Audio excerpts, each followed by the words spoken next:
what's up everyone? Welcome back for another video. Hope you caught the last one about me getting the car back. There it is, it's going by right now.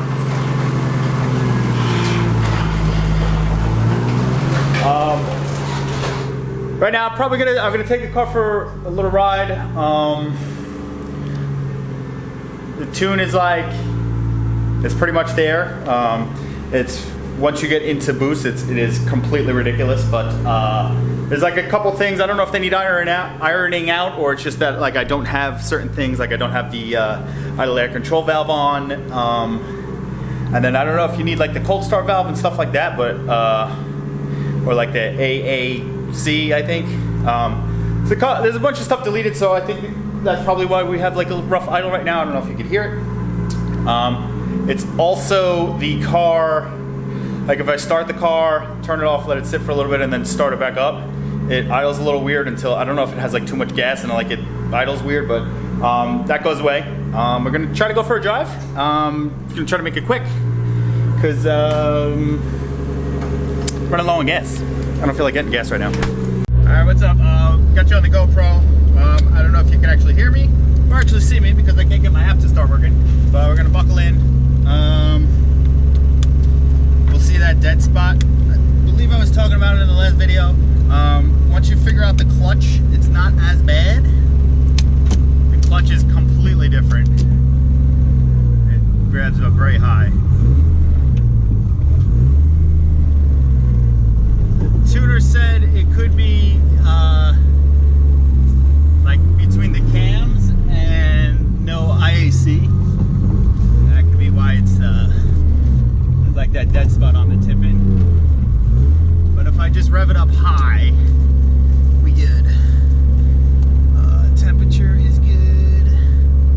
Oil pressure is good. And then once you're driving, once you're actually rolling around, this floor mat's gonna get in the way. No issue.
Okay, so that was just quick drive just around town.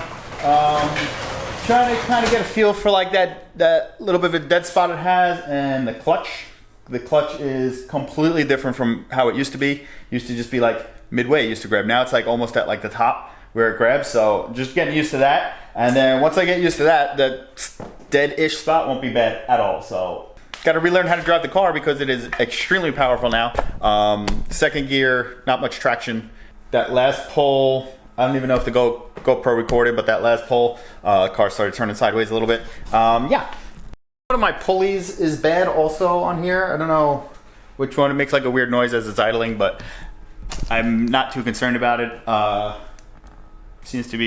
Everything else seems to be working just fine. So I raised the idle just a little bit, because whenever it would be idling and I would turn the fan on, it would like kind of like idle funny. So I just raised it up a little bit to hopefully combat that. But other than that, this car is very fun. I will get some better driving clips of it very soon. I want to thank you guys for joining me. If this is your first time tuning in, subscribe. Tell your friends about the channel. This is, if you didn't watch the last video of me getting the car back, I'll link it right up here. Car made 535 horsepower. There is more room to go with it if I wanted to, but I think I'll be good right now. I just gotta drive around and get used to it. If I get bored, I could always do E85, or I could also change the turbo. The turbo, little laggy, but I don't know if it almost makes it more fun like that. But thanks for joining me. Subscribe, comment, like, do all that stuff. Check out the links down below. Patreon, if you want to buy car parts, use Enjuku. My link helps me out, helps me do more awesome stuff with this car and on this channel. I do have some brake upgrades I'm gonna do, and then we have to start working on other stuff. I don't know what yet, but other stuff. Thanks for joining me. I keep talking, but thanks for joining me. See you guys in the next one.